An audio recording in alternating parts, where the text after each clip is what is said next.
and I'm happy to finally be able to say welcome back to another edition of BVM Sports Chalk Talk. I'm Lucas Semb alongside Scott Procter and Matt Morris, and after a little hiatus, we are here to discuss sports once again. To make up for all the lost time, let's get right into it today, a show that'll feature a lot of NBA talk and some NFL talk, but number one, the Phoenix Suns went ahead and swept the MVP Nikola Jokic and the Denver Nuggets. Scott, what do you make of that series, and are the Suns the best remaining team in the West?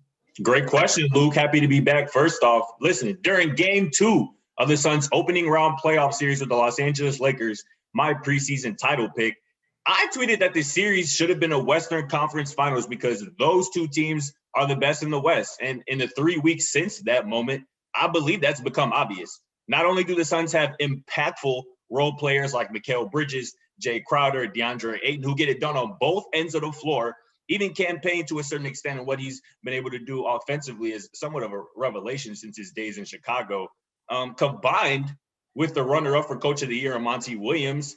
But the biggest thing is that the Suns truly have two guys in Devin Booker and Chris Paul who in late-game situations can be trusted with the ball in their hands to either get off their own shot or create for the others I already mentioned. What CP3 did in Game 4 to close out the MVP and the Denver Nuggets, scoring 37 without attempting a single three-pointer and putting on a mid-range clinic, was special. What Devin Booker has done in 2 closeout games this postseason, scoring a combined 81 points, shout out the late, great Kobe Bryant, on 55% shooting from both the field and 3, is special. It's debatable whether this duo is the best remaining duo in the playoffs. They're more like the voice and the hero, shout out Dirk and Baby. But there is no debating the fact that Chris Paul, the voice, is the best leader still playing in the postseason. And for that reason, among other, the Suns are clearly the best of the remaining West. Well, Scott, I agree that this run has been impressive. I will say that the Lakers fully healthy might have been the best team out in the West, but that was not the case. That's the whole reason why the Suns are in this position right now. Right. Chris Paul was able to bounce back from that shoulder injury that clearly was affecting them in their 2 losses to the Lakers. Yeah. Kudos to the Suns. I'm not taking anything away or saying there's an asterisk there because they still had to beat LeBron James. And whether he's 36 or anything, it's still LeBron James. They have been playing their best basketball at the right time, and they've gotten unbelievably hot.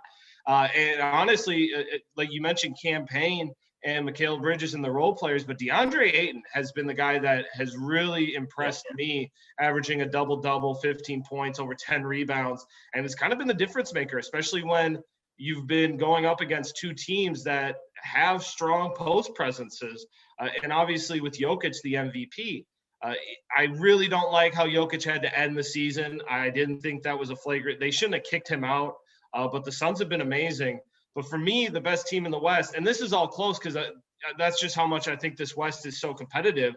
The Clippers, the Jazz, and the Suns are that good that I don't think they're not, head and shoulders above each other. But I think the Jazz are still the best team. They came in as the number 1 seed. Since Donovan Mitchell has been back, they've been taking care of business. They obviously have just lost 2 games in LA on the road, but they have been unbeatable at home, only losing that 1 game to the Grizzlies when Mitchell wasn't there. And since then, Mitchell has been averaging over 30 points a game. Their role players are just as impressive, if not better, than the Suns in Bojan Bogdanovic, Joe Ingles. You have the 6th man of the year in Jordan Clarkson. Royce O'Neal has been great for them.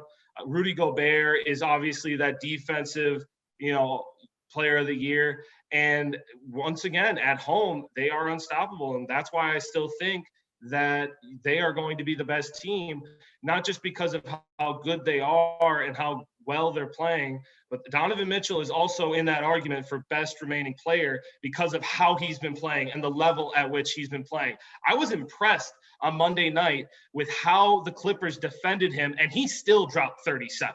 He is just going to score unlimited amounts. That seemed like an off night for him too, didn't it? It did. It literally felt like an off night. And the biggest difference was actually that Jordan Clarkson only had 8 points, and the Clippers came out super hot. But I still think it's the Jazz. I think that they have a great coach. I think they have a great home court advantage, and the road still has to the finals, still has to go through Salt Lake City and Utah. Sure. Well, I just want to address the Suns first. On last week's episode of the From Deep podcast, available wherever you get your podcasts, I said the Suns would win this series pretty easily, but I did say that the Nuggets would get at least one game because Nikola Jokic is just that good. And I was wrong. The Suns dismantled the Nuggets through and through, but it kind of makes sense looking back. Earlier on, I wasn't a true believer in the Suns. They just didn't have the makeup of a true contending team to me. And I said that time over time. I didn't think Ayton and Booker had truly arrived at that level yet. Playoffs were a completely new experience for them. But I mean, what I'm trying to say here is that basically the whole postseason, the Suns have just been proving me wrong. Booker is a bona fide. I have to admit it when I'm wrong. We love to hear it. We love to hear it. We love to hear you start off the show this way. Booker is a bona fide star. He wants the big shots. He makes the big shots. And Matt, you had mentioned it. DeAndre Ayton is winning matchups with elite bigs like Anthony Davis and Jokic. And if that development continues, that's going to be the biggest difference for them, I think. But obviously, the biggest thing right now is Chris Paul. The guy doesn't age. He just continues to dominate year after year in the playoffs on the big stage. And I'm comfortable saying that I think he's a top 3 point guard of all time. I think it's Magic and then Steph and then Chris Paul. Because he does this every year. It's almost getting old. He elevates everyone on his team. We've seen guys who have never played so well, playing so well. Mikal Bridges, Cameron Payne, Jay Crowder. CP3 has that Michael Jordan effect where everyone on his team instantly becomes that much better. So it's hard to make a case against them after everything I just said.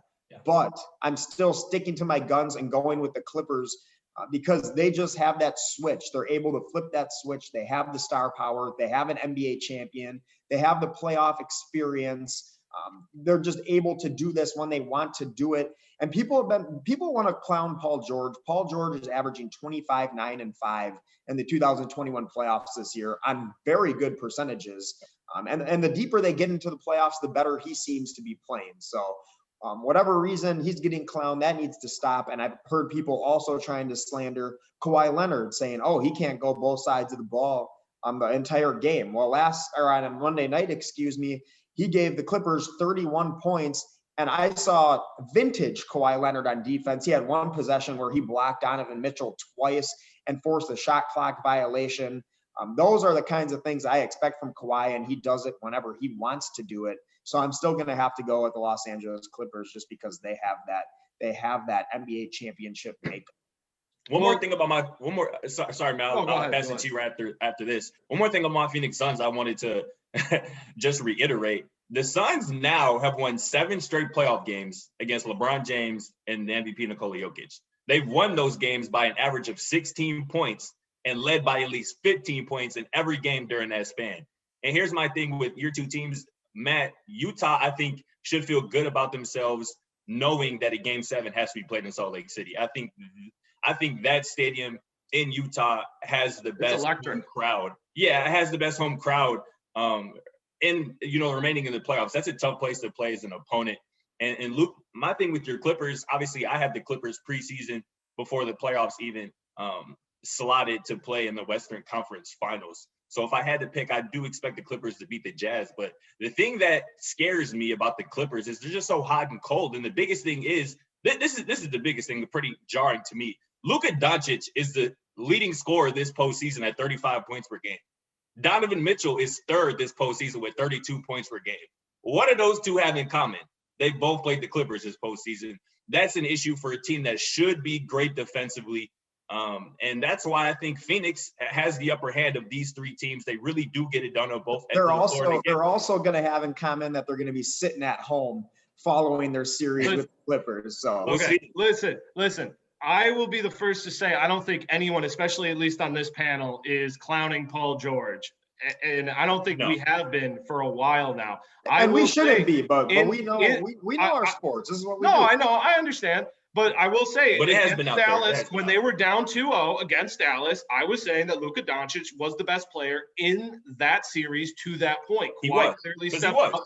The rest of the Clippers stepped up. I was impressed with it. No one's doubting what Kawhi Leonard and Paul George can do, but I'll be the first to say I do not expect Marcus Morris to hit 5 of 5 from 3 in the first half again in any one of these games. And I think that overall, they, like Scott said, are very hot and cold, and they've been able to figure it out at home, which benefited them in the first round because they had to go 7 in LA.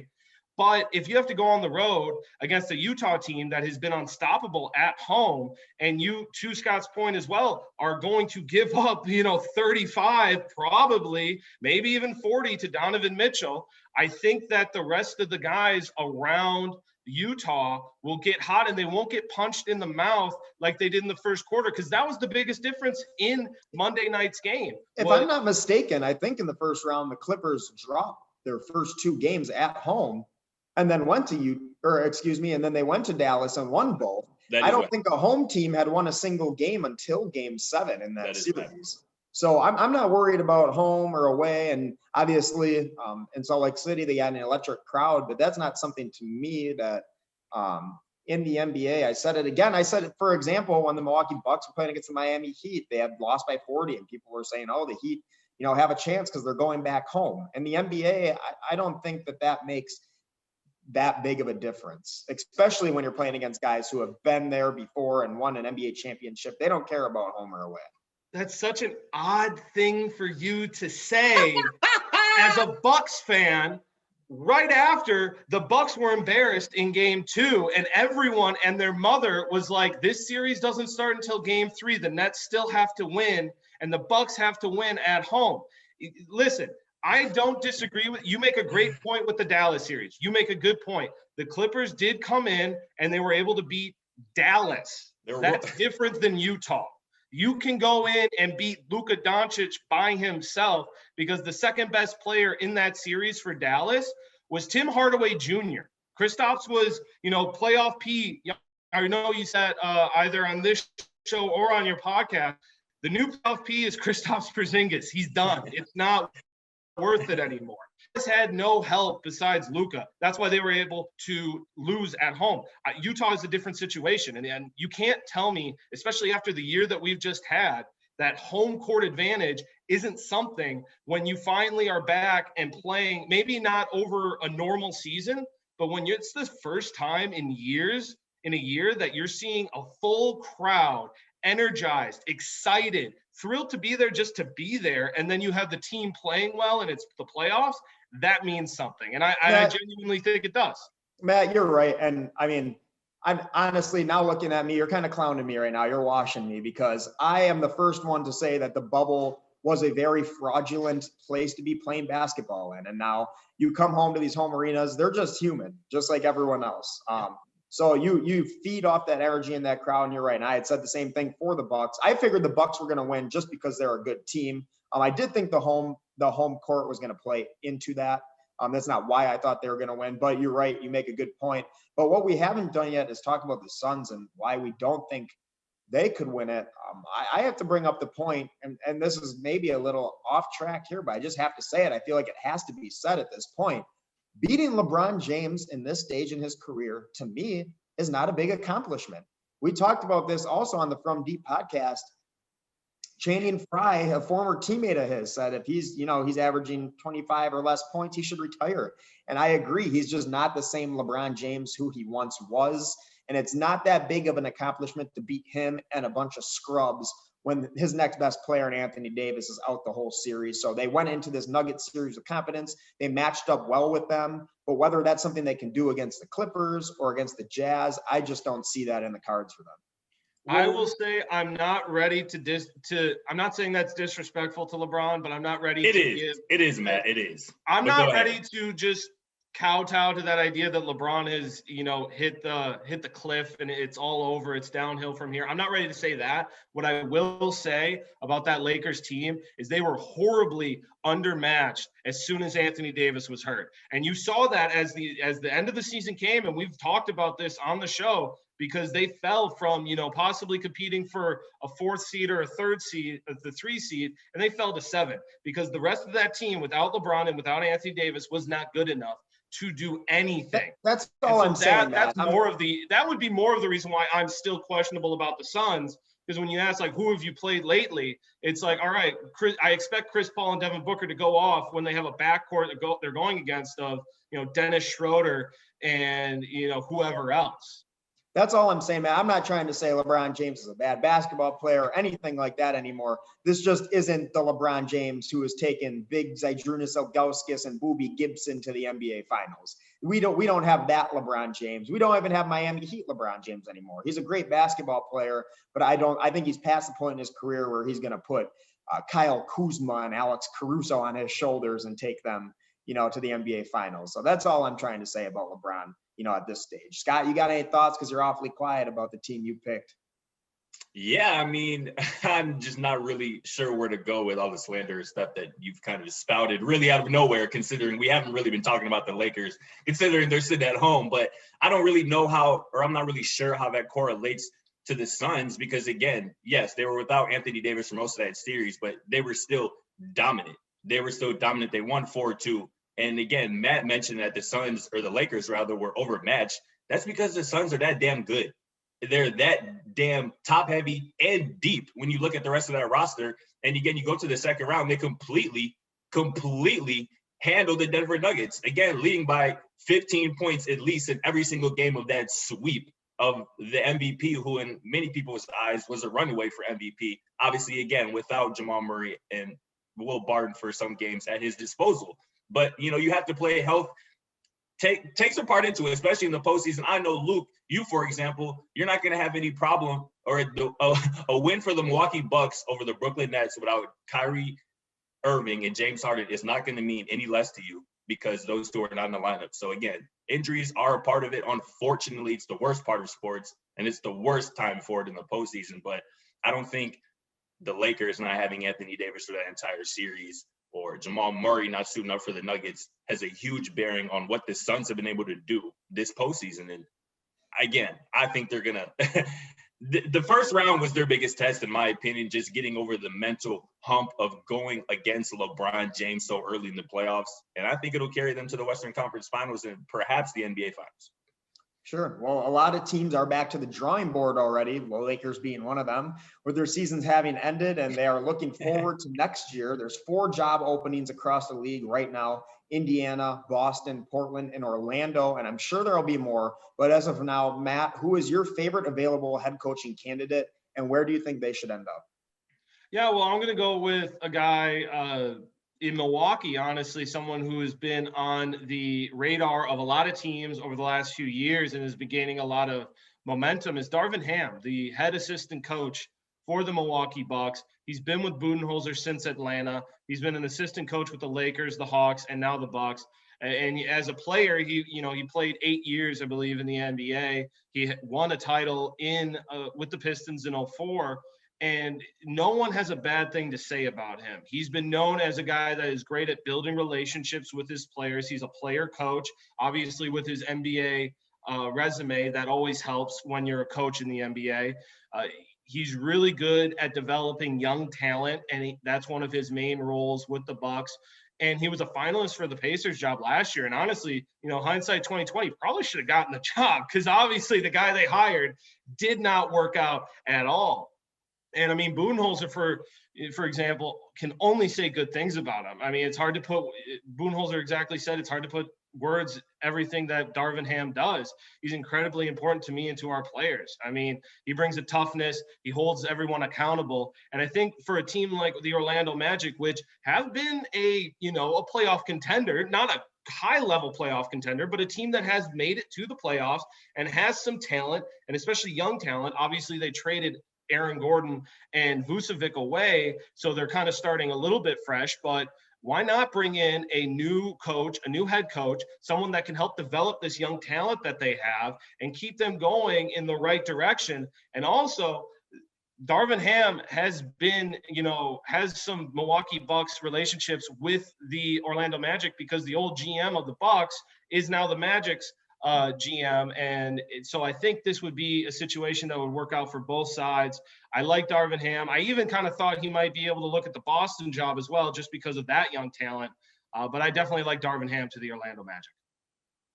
Man, I think the Orlando Magic is probably the least desirable head coaching vacancy. Got to start somewhere. But you're right, and I don't think the Orlando Magic are going to be able to get a top one or two, candidate. So Darvin Ham perhaps does make some sense there. But I'm looking at the Portland Trailblazers, and their head coaching vacancy is really, really simple.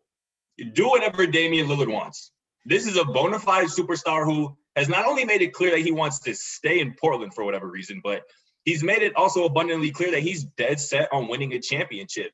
Dame told The Athletic earlier this month that he wanted Jason Kidd, who has since removed himself from consideration, or Chauncey Billups. And Billups is who the Blazers should hire. First off, it's a perfect match for Dame. Billups was obviously the 2004 NBA Finals MVP and an elite point guard in the NBA for a long time. So getting to work with Dame on a daily basis would do wonders for his game. Billups is currently in his first season as an assistant coach for the Clippers, where he's reportedly played a big role in helping Paul George become more of a playmaker. And lo and behold, PG quietly averaged a career-high 5.2 assists per game this season. Playmaking is probably the one area of Damian Lillard's offensive arsenal that isn't completely and absolutely elite. So Billups just makes so much sense for the Blazers' biggest priority, which, again, is Damian Lillard. And just the final point, before I pass it to you, Luke, Chauncey Billups' nickname back in the day was Mr. Big Shot. And I think it's safe to say that Damian Lillard is the closest thing to the modern version, of that. But Luke, tell me what you think about that, or who do you got, or are you looking at rather for a head coaching vacancy? Yeah, I like both of your picks. Matt, Jason Kidd obviously holds a dark place in my heart for his days in Milwaukee, but that correlation with John Hammond, and I honestly like the idea of him coaching Markelle Fultz. That could work out. Scott, Chauncey Billups, and Damian Lillard. That would be the franchise centerpieces right there. So I agree with you as well, but I'm going in a different direction. I'm going with Mike D'Antoni. Mike D'Antoni has been a huge addition to the Brooklyn Nets this season for rookie coach Steve Nash, as they've obviously had some great successes this year. And I think he deserves another chance as a head coach. With Houston, he had the right pieces, but the chemistry wasn't there. We saw reports of Westbrook not wanting to be there because he wasn't treated like a star. We know these things. I think the right landing spot for him would be to join another elite basketball mind in Brad Stevens and head to Boston. His patent 7-second offense would work wonders there. They have guys who can score the ball. Jason Tatum is the future of the league. Jaylen Brown has taken great strides, over the last couple of years. And I just think that if Kemba stays there, which might not happen this year because, he didn't play well. There's been lots of trades. But if he does stay there, his greatest asset is scoring the ball. He's got a quick first step. But the biggest thing, though, for this pairing is that D'Antoni will make the offense work, but defense is where he struggles. And in Boston, he won't have to worry about that because the defense will take care of itself. Marcus Smart, Tristan Thompson, Robert Williams is a dog on defense. Jaylen Brown is just the same. J-Tay brings it as well. This team knows what they are doing on defense, and D'Antoni can just trust that and perfect his offense, which I honestly think will be a huge benefit to them in the Eastern Conference, where all your top teams are playing great defense. The Bucks, the 76ers, the Heat. You don't want to give these guys time to set up their defense. You just want to get after it, score the ball, and then play defense yourself. So I think D'Antoni in Boston would be an interesting experiment and one that I think would work perfectly. But we all know the effect a new coach can have on his team, good or bad. So there will be some big decisions made this offseason. But now transitioning a little bit, another group who has a big decision to make this offseason is Aaron Rodgers and the Green Bay Packers. Scott, when you analyze the whole saga they've undergone this offseason, do you think Rodgers plays in Green Bay this season, or is he going to be playing elsewhere? It's a loaded question that I think only Aaron Rodgers knows the answer to, but Packers fans cannot be too realistically optimistic with how the situation currently sits. The phrase "the NFL is a business" gets thrown around a lot. And while that's true, it can also get very personal at times. And I think this is a prime example of that. As most people know, this rift between Aaron Rodgers and the Packers isn't new or confined even to a year's time. It was only exacerbated by the drafting of Jordan Love and the lack of communication that came along with it. But, Rodgers, from my understanding, has made this pretty simple for Green Bay. Either GM Brian Gutekunst goes or Aaron Rodgers does. It's as simple as that. And the report that Aaron Rodgers reportedly mocked Gutekunst by calling him Jerry Krause should tell you everything you need to know. I truly believe Aaron Rodgers would be content sitting out this season because the damage has become irreversible, it seems. But ultimately, I honestly think he prefers a fresh start like his rival Tom Brady just had, where he can recruit and actually have say in what goes on like a superstar Hall of Fame quarterback should. And here's my last thing that I wanted to point out. It's related, but not kind of related. I just wanted to get this off my chest for a little while. One thing I don't like is a lot of the talk about Jordan Love right now. This is a young, talented kid who didn't ask to be drafted where he was and has done nothing to deserve a lot of the flack I've seen come his way on social media and various platforms. I've seen Packer fans actually say that they hope he doesn't perform well or try to use some bad practice reps to somehow validate Rodgers' case. But that's just an impossible situation that a young man is being put in the middle of. And I just simply don't like it.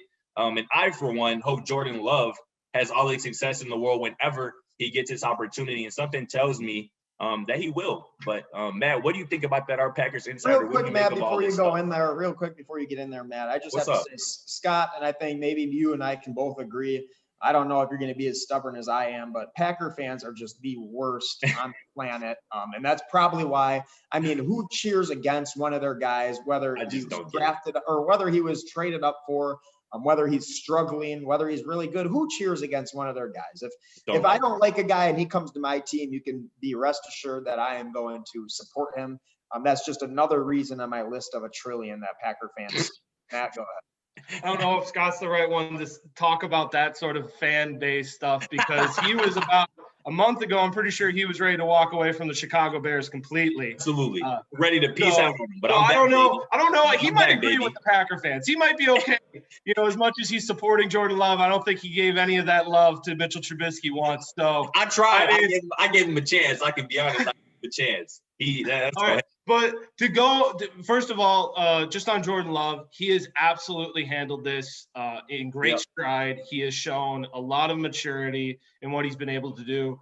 And besides Mark Murphy saying some interesting comments the last 2 weeks, I think Gutekunst has handled it fairly well. And I think LaFleur has handled it great as well. Also just talking with the media and saying, Rodgers is our guy. We'd be stupid to move on from Aaron Rodgers, all of that. Man, I just had to say this because I was crying yesterday. I forget. I think it was either SportsCenter or NFL Live, but Marcus Spears was on ESPN, and he said that he said Matt LaFleur gets up in front of the media every day crying because he don't know what's going on with Aaron Rodgers, and that was just the funniest thing. I'm not going to say too much about ESPN, but I think they'd love to see Aaron Rodgers in maybe an LA market. Absolutely. Somewhere a little bit bigger. I mean, they're all based in New York anyways nowadays. But going back to the whole thing, at this point, we still really don't know. And honestly, anyone who wants to make the argument for or against can find the information that they want that will support them. I mean, even after Mark Murphy said that he was a complicated fella, which is like one of the most interesting things to say about, the 3-time, like an MVP and a Super Bowl MVP. James Jones, one of his close friends and a guy that knows that Packers organization very well, still went on the air and said, don't worry about it. Like, relax. This is still mendable. This is something that can be fixed. As far as, the whole Gutekunst thing, I understand, but with the interesting thing with the Packers organization, more so than anything, Tom Brady had those issues with Jimmy Garoppolo and Bill Belichick. Robert Kraft came in and fixed all of that. There's nothing like that in Green Bay. This is truly, if the NFL is a business, if you want to look at the example of that, it's Green Bay. They make moves for Green Bay, for the organization, and they never really have to worry about anything other than that. The only reason we're talking about this is because Aaron Rodgers is a generational type talent, and they went and handled the whole thing terribly.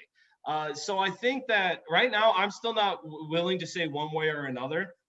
But I'm definitely siding more with the idea that he comes back. He's back and playing for the Green Bay Packers, because I don't think Rodgers wants to be away from football for a year. I also think he realizes that this Green Bay Packers team is good. Back-to-back 13-3 seasons, back-to-back NFC Championship games. And if he wants to win a Super Bowl and continue to play amazing football, I think one of the best option is to go to Green Bay, and I think they work this out. And I think the Packers organization is going to do what it takes to make Rodgers happy and to mend this bridge. See, that makes sense, Matt. Your last point about Green Bay being the best spot or one of the best spots football-wise. But I'm not sure at this point in career, football is the biggest thing to Aaron Rodgers. Obviously, he has a new fiance, girlfriend, whatever. He has the Jeopardy thing going on. He's still a Cali boy, still, stuck, if you want to say, in Green Bay. I don't know if football at this point, and like I said, in Aaron Rodgers' career, as great as he is the biggest thing to him. I think respect, I think being heard, I think having input in what goes on in the franchise's daily business means a lot more to him at this point in his career, knowing that he's proved basically everything he can on the football field. I think that stuff means more to him than, returning to a 13-3, 12-4 type team. So that's why I'm still, probably a little less bullish than you are on, Rodgers' chances of returning to Green Bay for this season. But my takes, you guys, aren't in as depth as yours are. I don't really care about the GM or the whatever. This is all a personal take for me. I don't like Aaron Rodgers. Never have. I never will. He's an incredible talent, but he does this stuff all the time. And like Scott said, he's a California boy. He loves the drama. This isn't the first time Aaron Rodgers has been in the spotlight besides football. I believe he had some contract complaints last year or whenever before he signed. You make millions of dollars. Who cares if you get an extra million more? I understand, I guess, if your peers are making that, and then, of course, you want it. But those are really first world issues and more like rich people issues. He's got, Shailene Woodley. He's got Danica Patrick. He's on podcasts talking about his love life. Like Scott said, he's just all over the place mentally. I don't know that the NFL is even for him anymore. I went to a training camp as a young kid myself, and Aaron Rodgers is the type of guy where there's a group of all of us standing there, 8-year-olds screaming at him, Aaron, Aaron, and he's giving us one of these, blocking his face. He's just an absolute clown. And Aaron Rodgers is never going to be the one for me. And I don't think he should be the one for the Packers. But in the end, I think it's all smoke. He loves Green Bay. He's had success there. He's not going to leave Devontae Adams, the best weapon he's ever had in his career. So I think, that's where my take is. My take's rooted in self-hatred. And that's where it's going to be. So thanks for listening to us, though, here today at Chalk Talk. Enjoy watching another week of sports, and we will see you here next time on Chalk Talk. For myself, Scott Procter, and Matt Morris. Have a good week, and we will see you soon.